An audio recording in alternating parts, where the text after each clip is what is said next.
Bueno, vamos a estudiar ya ahora las haciendas locales, ¿vale? Presupuestario y haciendas locales en este bloque. Empezamos primero con las haciendas locales con los tributos. Tema 17, recursos de las haciendas locales, tributos locales. La potestad reglamentaria de las entidades locales en materia tributaria, cuál es el contenido, la tramitación y el régimen de impugnación de los actos de imposición y ordenación de los tributos. Y también el establecimiento de recursos no tributarios. En primer lugar, vamos a estudiar los recursos de las haciendas locales, ¿vale? El artículo 31 de la Constitución española nos dice que todos tenemos que contribuir al sostenimiento de los gastos públicos de acuerdo con su capacidad económica, de tal manera que se crea un sistema tributario justo e inspirado en los principios de igualdad y progresividad y que en ningún caso tiene carácter confiscatorio. El gasto público realiza esta asignación equitativa de los recursos públicos y, bueno, en programación y ejecución de acuerdo con los principios de eficiencia y economía. Y lo más importante es que solo pueden establecerse prestaciones patrimoniales o personales de carácter público con arreglo a la ley. Por lo tanto, tenemos que acudir a la ley. Concretamente, es la Ley 58-2003 de 17 de diciembre, la Ley General Tributaria.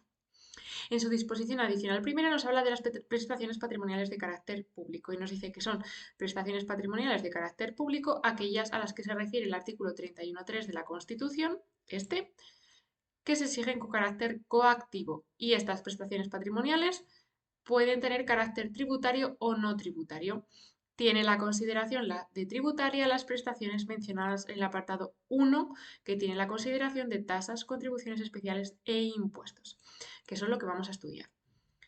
Primero, el artículo 2 de la Ley General Tributaria nos habla del tributo y de los conceptos de tributos. Son tributos solo las tasas, las contribuciones especiales y los impuestos. ¿Vale? ¿Qué son los tributos? Son los ingresos públicos que consisten en prestaciones pecuniarias exigidas por una administración pública como consecuencia de la realización del supuesto de hecho al que la ley vincula un deber de contribuir. ¿Con qué fin? Pues con el fin de obtener ingresos necesarios para el sostenimiento de los gastos públicos. Los tributos, además de ser este medio para obtener recursos para el sostenimiento de estos gastos públicos, también pueden servir como instrumento de la política económica general y atender a la realización de los principios y fines contenidos en la Constitución. ¿En qué clases de tributos existen? Tres: tasas, contribuciones especiales e impuestos. Por lo tanto, los precios públicos no son tributos. Tributos locales. Bueno, pues especialmente los artículos 137, 140 y 141, que reconoce la autonomía de los municipios y provincias, también alude a los recursos financieros de las entidades locales. Concretamente es el artículo 142 el que nos dice que las haciendas locales deben de disponer de aquellos medios suficientes para el desempeño de las funciones que la ley atribuye a las corporaciones respectivas. Y se nutren de qué? De tributos públicos y de la participación en los del Estado y las comunidades autónomas. La Ley de Bases de Régimen Local, para dar efectividad a este principio de autonomía local, pues también consagró en su artículo 106 que las entidades locales tienen autonomía para establecer y exigir tributos de acuerdo con lo previsto en la legislación del Estado reguladora de las haciendas locales y las leyes de las comunidades autónomas que dicten expresamente los supuestos expresamente previstos, ¿vale? La potestad reglamentaria de las entidades locales se ejerce a través de las ordenanzas fiscales reguladoras de los tributos y las ordenanzas generales de gestión, recaudación e inspección. También pueden emanar disposiciones interpretativas y aclaratorias de las mismas. Es competencia de las entidades locales la gestión, recaudación e inspección de sus tributos propios, de los que son suyos, sin perjuicio de la posible delegación que puedan otorgar a favor de las entidades locales de ámbito superior o de las respectivas comunidades autónomas, además de las formas de colaboración que puedan establecerse entre otras entidades locales con comunidad autónoma o el Estado de acuerdo con la legislación del Estado. Pero, importante, las entidades locales pueden establecer aquellos tributos de acuerdo con lo previsto en una ley que en este caso es la Ley de Haciendas Locales. La Constitución, en el artículo 133, nos establece que la potestad originaria para establecer tributos corresponde exclusivamente al Estado a través de ley. Por lo tanto, corresponde al Estado y a través de una ley es el Estado el que habilita a las entidades locales para que establezcan sus tributos propios. Por lo tanto, las comunidades autónomas y las corporaciones locales pueden establecer y exigir tributos de acuerdo con la Constitución y las leyes. En el caso de las entidades locales, ya os digo que es la Ley de Haciendas Locales la que los establece. Por lo tanto, se desprende aquí un principio esencial del ordenamiento tributario local. Solo el Estado, mediante ley, puede establecer tributos. Importantísimo. No solo establece los tributos estatales, sino también el de los tributos locales. Las entidades locales carecen de potestad para establecer sus propios tributos. Ellos no pueden decidir la creación de un impuesto. Tendremos que estar a lo previsto en la ley. Por tanto, el poder tributario de las entidades locales es un poder derivado y será una potestad de carácter reglamentaria. La regulación de estos tributos se realizará primero siguiendo los principios básicos que establezca la Ley de Haciendas Locales en las correspondientes ordenanzas fiscales, ¿vale? Los reglamentos que la manifestación de la potestad reglamentaria para regular estos tributos se manifiesta en las ordenanzas fiscales, así es como se denomina. Esta potestad legislativa originaria del Estado para establecer los tributos en el ámbito local, de acuerdo con el artículo 133 de la Constitución, se ejerce a través del Real Decreto Legislativo 2-2004 de 5 de marzo, por el que se aprueba el texto refundido de la Ley Reguladora de las Haciendas Locales. Es su artículo 2 el que enumera los recursos de las entidades locales, que se pueden clasificar en ingresos de derecho privado e ingresos de derecho público. ¿Cuáles son estos ingresos de derecho privado? Los rendimientos o productos de cualquier naturaleza derivados del patrimonio no afecto al uso o servicio público, ¿vale? Por lo tanto, no bienes demaniales. También las adquisiciones a título de herencia, legado o donación, los que provienen de la enajenación de bienes de carácter patrimonial y los préstamos. Su gestión y liquidación se lleva a cabo de acuerdo con las normas y procedimientos del derecho privado. Luego nos encontramos con los ingresos de derecho público, que vamos a clasificar en ingresos no tributarios y en ingresos tributarios. Los ingresos no tributarios, participación en tributos del Estado y comunidades autónomas, subvenciones, precios públicos, multas y sanciones y otras prestaciones de carácter público, como pueden ser cánones concesionales, cuotas de urbanización, etc. Y luego los ingresos tributarios son aquellos que tienen carácter de tributos, son los impuestos, las tasas, las contribuciones especiales y los recargos exigibles sobre los impuestos de las comunidades autónomas y otras entidades locales, ¿vale? Recuerdo, los precios públicos son no tributarios, no son un tributo. Para la cobranza de estos tributos, bueno, y los ingresos de derecho público, tales como prestaciones patrimoniales de carácter público no tributarias, precios públicos, multas y sanciones pecuniarias, debe percibir la hacienda de las entidades locales, pues, de conformidad con lo previsto que hemos visto anteriormente, ¿vale? Para ello, la hacienda local, pues, ostenta las prerrogativas establecidas para la hacienda del Estado, ¿vale? Lo que prevé la Ley General Tributaria y actúa de acuerdo con los procedimientos administrativos tributarios que prevé esta ley. Entre los tributos propios de las entidades locales vamos a hacer una clasificación, ¿vale? Existen una serie de ingresos tributarios que son comunes a todas las entidades locales, que son las tasas y las contribuciones especiales. Y ya luego cada entidad local la regulará. Pero cuando hablamos ya ingresos tributarios específicos de municipios, vamos a distinguir entre impuestos obligatorios e impuestos potestativos o voluntarios. Es decir, hay una serie de impuestos que son obligatorios, es decir, sí o sí las entidades locales, los ayuntamientos deben de exigirlos.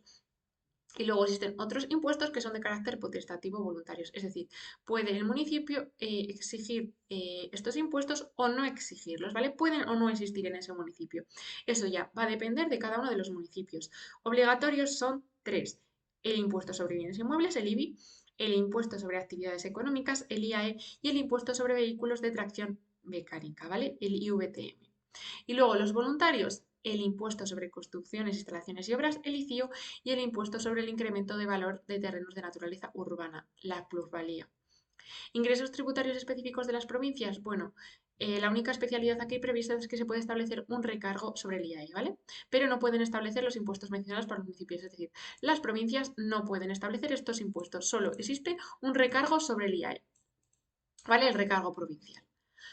Principios generales, vamos a ver cuáles son los principios generales de los tributos, ¿vale? Primero, respecto del ordenamiento jurídico, y luego lo que prevé ya en el ámbito de para las entidades locales, la ley de haciendas. Los principios generales del ordenamiento jurídico, recogidos en el artículo 9.3 y 14 de la Constitución, también informan el sistema tributario general y especialmente el de las haciendas locales, ¿vale?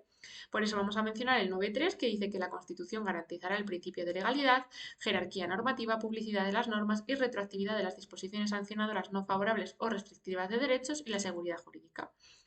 Igualmente debemos añadir el principio de igualdad ante la ley del artículo 14, principio de legalidad, pues evidentemente la actividad financiera está sujeta a la ley. Principio de jerarquía normativa y competencia. Bueno, pues deben de respetar el contenido de las leyes al ejercer su potestad reglamentaria. El ejercicio de esta potestad reglamentaria está subordinada previa autorización mediante ley, ¿vale? Es decir, nosotros podemos regular los impuestos porque así nos lo permite la ley de haciendas locales. El principio de este principio de jerarquía normativa también ordena la actividad financiera en cuanto que establece el orden de prelación de las normas que deben de aplicarse en caso de conflicto entre una ley y un reglamento. Siempre en caso de conflicto debe aplicarse la ley. Respecto del principio de competencia en materia de tributos, es el Estado quien tiene competencia exclusiva y plena, porque es el que tiene la potestad originaria para establecer los tributos a través de la ley. Principio de publicidad, pues como todas las normas, también las ordenanzas fiscales deben de publicarse, ¿vale? En el boletín oficial correspondiente, será en el boletín oficial de la provincia. Principio de retroactividad de las disposiciones sancionadoras no favorables o restrictivas de derechos, bueno, pues también adquiere importancia a la hora de regular las sanciones tributarias, ¿vale? De forma que las ordenanzas sobre esta materia que pueden aprobar las entidades locales no puedan tener efectos retroactivos si perjudican al contribuyente. Principio de seguridad jurídica es una garantía para el ciudadano sobre la actuación financiera de las entidades locales, ¿vale? Y su efectiva realización depende del cumplimiento por parte de la Administración de estos principios que hemos visto ahora. Principio de autonomía y suficiencia, recogidos también estos principios en la Constitución española. Específicamente respecto de la hacienda local, el artículo 137, cuando nos dice que los municipios y las provincias, además de las comunidades autónomas, gozan de autonomía para la gestión de sus intereses. Y el artículo 142 de la Constitución, que es el que alude a las haciendas locales, nos dice que éstas deben de disponer de los medios suficientes para el desempeño de las funciones que la ley les atribuye. Y para ello se van a nutrir de sus tributos propios, de acuerdo con la ley del Estado, y la participación en los del Estado y las comunidades autónomas. Por lo tanto, en estos artículos de la Constitución se reconoce la autonomía financiera local y la autonomía tributaria, al decir que entre sus medios de financiación se encuentran los tributos locales. Principios del ordenamiento tributario ya dentro del ordenamiento tributario general, ¿vale? El aludido artículo 31 de la Constitución que hemos mencionado anteriormente, que nos dice que está formado, que el sistema tributario está formado, alude a la capacidad económica de los contribuyentes de acuerdo con los principios de igualdad y progresividad y que en ningún caso tiene carácter confiscatorio y que solo se podrán establecer prestaciones personales o patrimoniales de carácter público con arreglo a la ley. Por lo tanto, los principios son principios de obligatoriedad y generalidad. Este principio de obligatoriedad, ¿qué supone? Bueno, pues hay que entenderlo para cada tributo. Es decir, son las normas de cada uno de ellos los que van a determinar las personas obligadas, que serán todas las que reúnan la condición de sujeto pasivo del tributo. Respecto del concepto de generalidad, simplemente limita por el espacio geográfico del sujeto pasivo. En este caso serán todos los residentes en el municipio, los obligados al pago, por ejemplo. El principio de capacidad económica, bueno, pues este principio lo que hace es limitar, individualizar los principios de generalidad y obligatoriedad, de forma que los obligados al pago lo están en función de su capacidad económica. Respecto de este principio, debe hacerse efectivo en el conjunto del sistema tributario general, pues no se cumple de forma individual para cada tributo, ¿de acuerdo? El de igualdad, pues implica un tratamiento cuantitativamente equivalente en situaciones objetivamente análogas. Y el de progresividad, que supone que la mayor riqueza debe ser grabada más que proporcionalmente respecto de la menor riqueza, ¿vale? De manera que a medida que aumenta la riqueza del sujeto, más debe de ser su contribución. Principio de justicia tributaria, bueno, en que se cumpla la manera, de manera que si se cumplen los principios anteriores, se garantizará este principio de justicia tributaria. No confiscatoriedad, ¿qué significa? Es la prohibición de la administración tributaria de confiscar bienes, patrimonios y rentas de los ciudadanos bajo una norma tributaria. ¿Vale? Es para corregir y modular esta progresividad. En aquellos supuestos en los que una ley confiere de tal manera un tributo que éste llega a producir tal efecto confiscatorio o de anulación del derecho de la propiedad, este resultaría inconstitucional. Y, por supuesto, este principio muy importante que es el de reserva de ley en materia tributaria por el artículo 31.3 que hemos dicho antes y el 131.1 de la Constitución. Y ya los principios específicos del ordenamiento tributario en el ámbito local. El texto refundido de la ley reguladora de las haciendas locales, ¿vale? Que vamos a aludir a él con este diminutivo, los recoge los principios específicos en su artículo 6. ¿Cuáles son estos principios de tributación local? No someter a gravamen bienes situados, actividades desarrolladas, rendimientos originados, ni gastos realizados fuera del territorio de la respectiva entidad.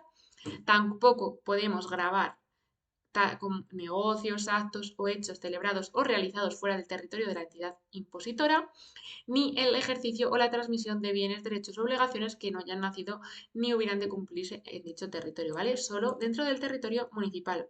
Tampoco nos dejan implicar obstáculo alguno para la libre circulación de personas, mercancías o servicios y capitales, ni afectar de manera efectiva a la fijación de la residencia de las personas o la ubicación de las empresas y capitales dentro del territorio español. Asimismo, el artículo 107 de la Ley de Bases de Régimen Local nos establece que las ordenanzas fiscales obligan en el territorio de la respectiva entidad local y se aplican de acuerdo con los principios de residencia efectiva y territorialidad según cada caso, ¿vale? Es decir, al final deben delimitarse al territorio del municipio. el ámbito de aplicación de los tributos locales según lo establezca cada uno de los municipios o el ámbito de la provincia, ¿vale? Potestad reglamentaria de las entidades locales en materia tributaria.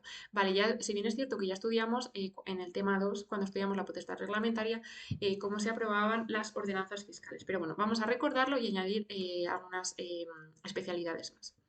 El artículo 4 de la Ley de Bases ya nos dice que los municipios y las provincias tienen la consideración de administraciones públicas de carácter territorial y por ello ostentan una serie de potestades, entre ellas la potestad reglamentaria. También la potestad reglamentaria para desarrollar los tributos o regularlos de acuerdo con la legislación estatal.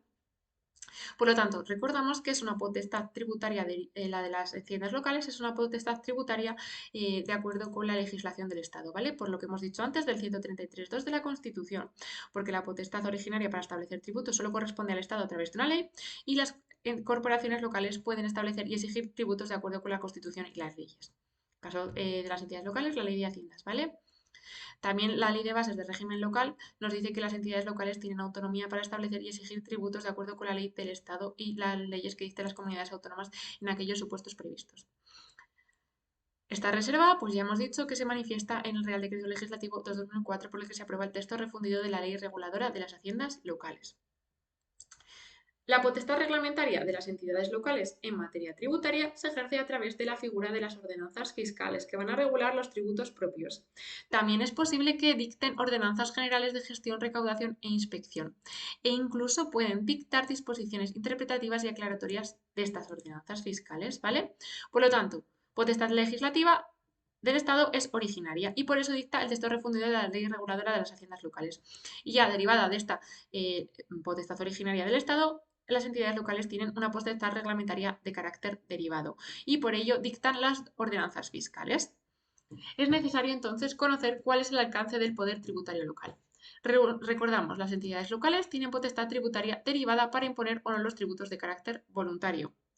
¿Vale? Los que hemos visto antes que tienen carácter voluntario.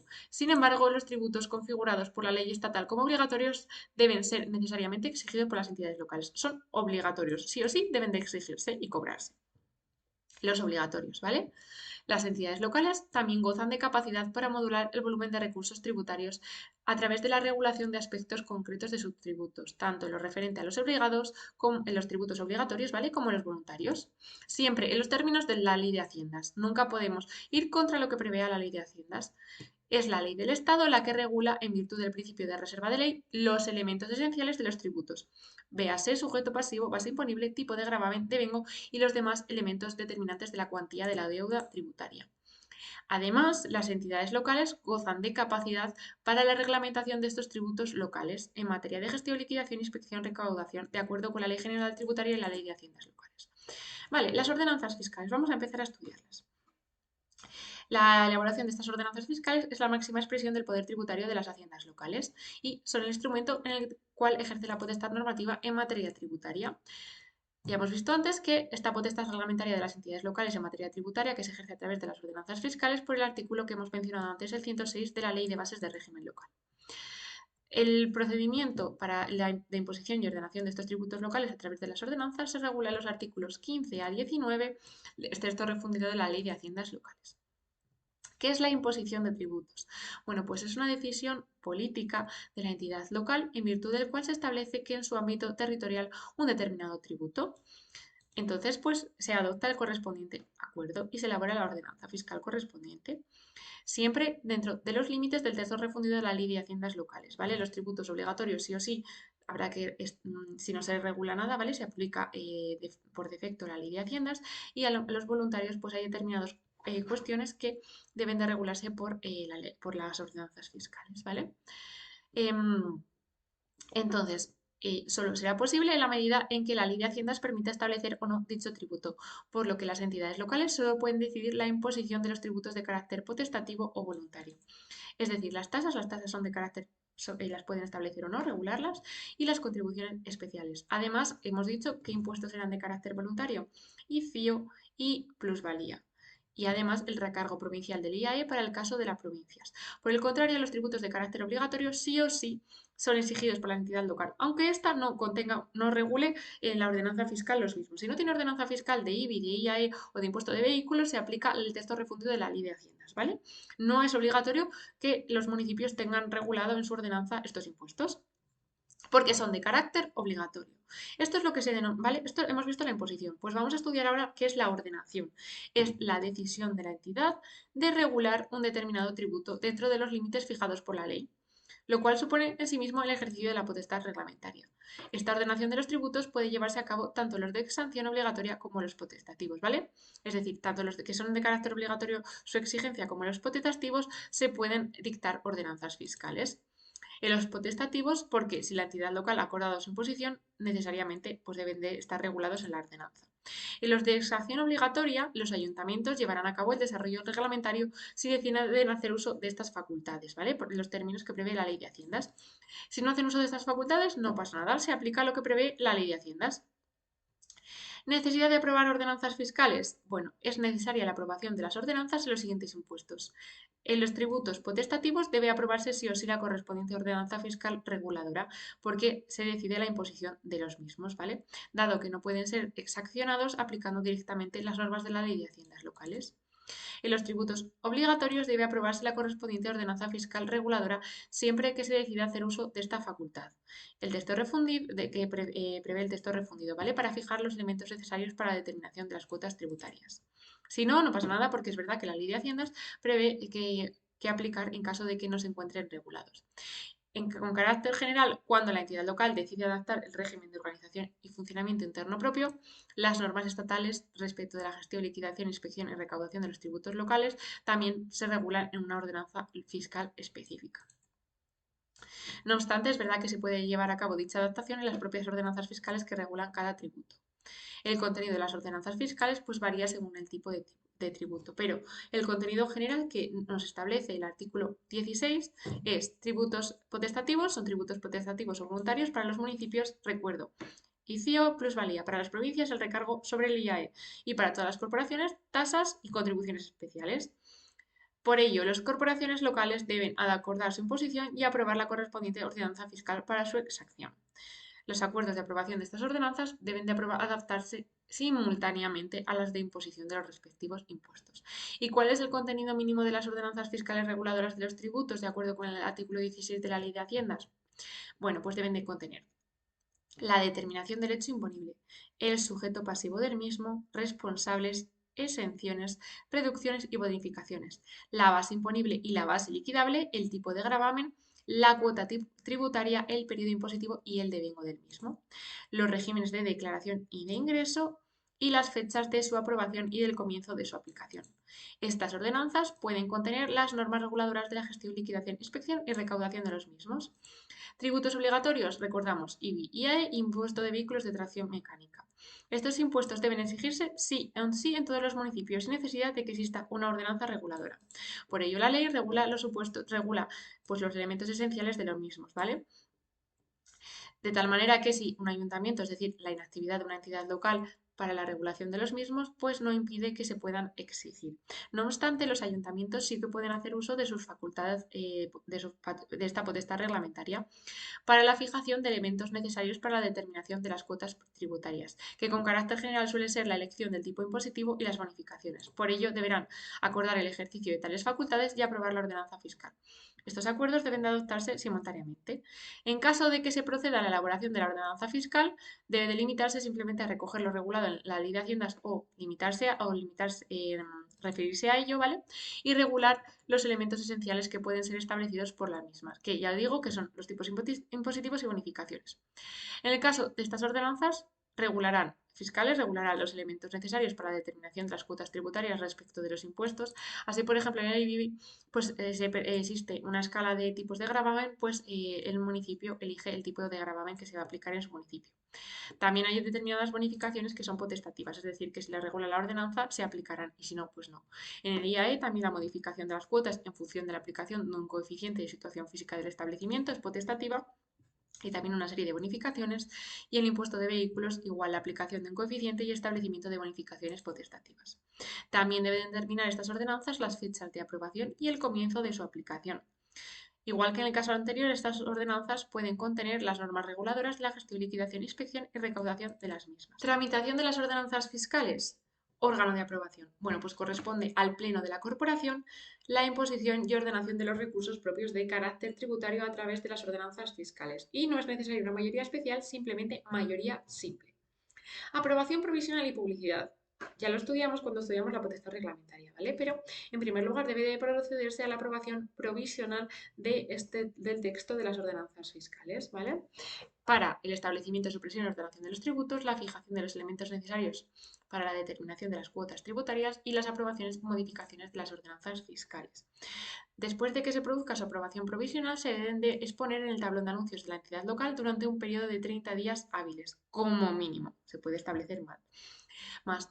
Durante este periodo, los interesados pueden examinar el expediente y presentar reclamaciones si lo estiman oportuno.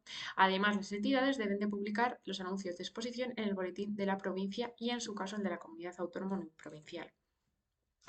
Las diputaciones provinciales, órganos de gobierno de las entidades supramunicipales y los ayuntamientos que tengan una población superior a 10.000 habitantes, a mayores se exige su publicidad en el diario de mayor difusión de la provincia o de la comunidad autónoma uniprovincial. ¿Quiénes pueden presentar reclamaciones contra estos acuerdos provisionales? Bueno, pues tienen la condición de interesados a estos efectos aquellas personas que tengan un interés directo o resulten afectados por tales acuerdos y los colegios oficiales, cámaras oficiales, asociaciones y demás entidades legalmente constituidas que se encarguen de velar por los intereses profesionales, económicos o vecinales cuando actúen en defensa de los que les son propios. Una vez que ya se ha producido este periodo de exposición al público, se produce el acuerdo definitivo. Finalizado el periodo, las corporaciones adoptan los acuerdos definitivos que procedan y se resolverán las reclamaciones que se hubieran presentado, aprobando la redacción definitiva, la derogación o las modificaciones que correspondan, ¿vale? Respecto del acuerdo provisional. Este acuerdo de aprobación definitiva se adopta con los mismos requisitos que hemos visto antes para la aprobación provisional y igualmente la competencia viene atribuida al Pleno con mayoría simple. Si durante este periodo de exposición al público no se hubieran presentado reclamaciones, al igual que ocurre con los reglamentos, se entiende definitivamente adoptado el acuerdo, hasta entonces provisional, sin necesidad de que se vuelva a reunir el Pleno y vuelva a adoptar este acuerdo. Si se han presentado reclamaciones, se adoptarán los acuerdos definitivos que procedan resolviéndose las reclamaciones que se hubieran presentado y se elaborará el texto final del acuerdo.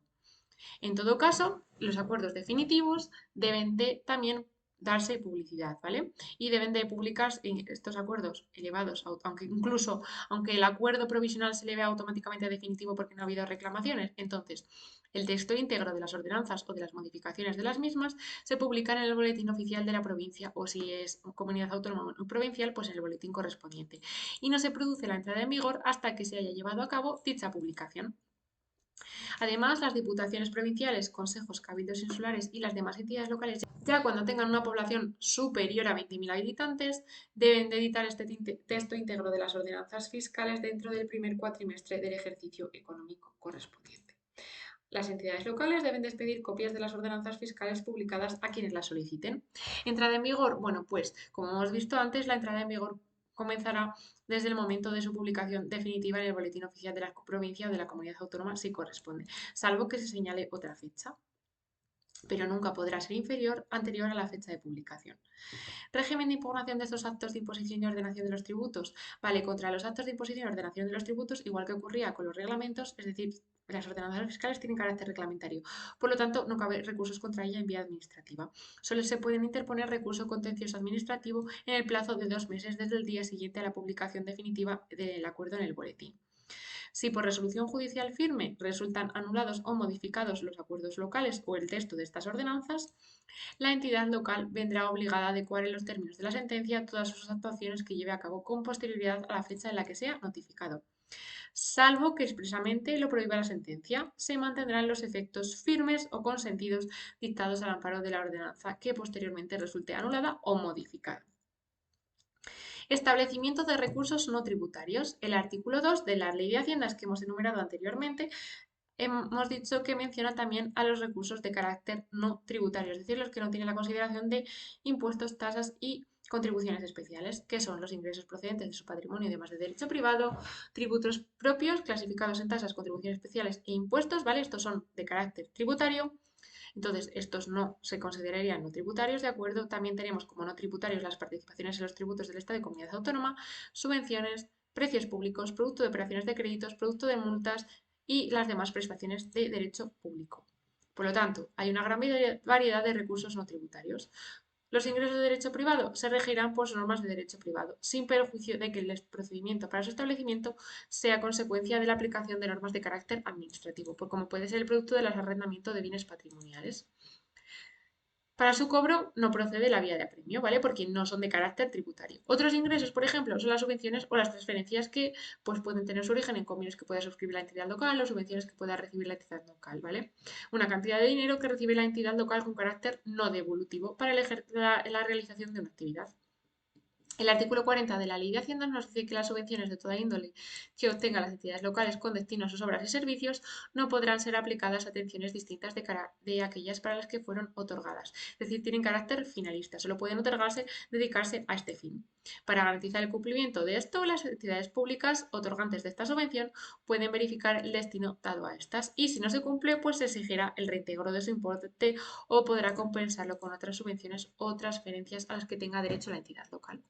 Además, también nos encontramos con la participación tanto de los municipios como de las provincias en los tributos del Estado. Esto se ha configurado en nuestro ordenamiento como un derecho constitucional, ¿vale? De manera que juntamente con los tributos propios de estas entidades deben garantizar la suficiencia de las mismas.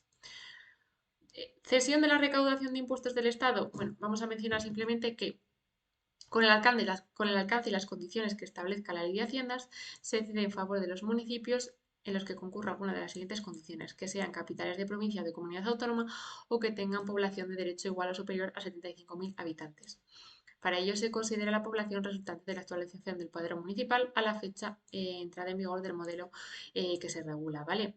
Es decir, es un porcentaje del rendimiento obtenido de impuestos del Estado, IRPF, IVA, impuestos sobre la cerveza, vino, bebidas fermentadas, hidrocarburos y sobre labores del tabaco. También tenemos el Fondo Complementario de Financiación, que también es una participación de estos municipios y los tributos del Estado se complementa con una participación en los fondos complementarios de financiación. Los municipios que no se encuentran en estos supuestos, ¿vale? En este caso también participan en los tributos del Estado y su participación se calculará aplicando un índice de evolución respecto al importe de la participación en un año tomado como base. Así se distribuye entre los municipios a los que resulte de aplicación este modelo con la población fundamental, con carácter general de criterios la población, ¿vale? También tenemos la participación de las provincias, que se basa también en una cesión parcial de los rendimientos del Estado en impuestos como IRPF, IVA, impuestos especiales. Al igual que los municipios, se prevé también un fondo complementario de financiación para las provincias. Otro ingreso de carácter no tributario son las multas. Son ingresos de derecho público de naturaleza no tributaria como consecuencia de la infracción de una norma. Tienen carácter de prestación patrimonial de carácter público y su establecimiento y regulación está reservada también a norma con rango de ley.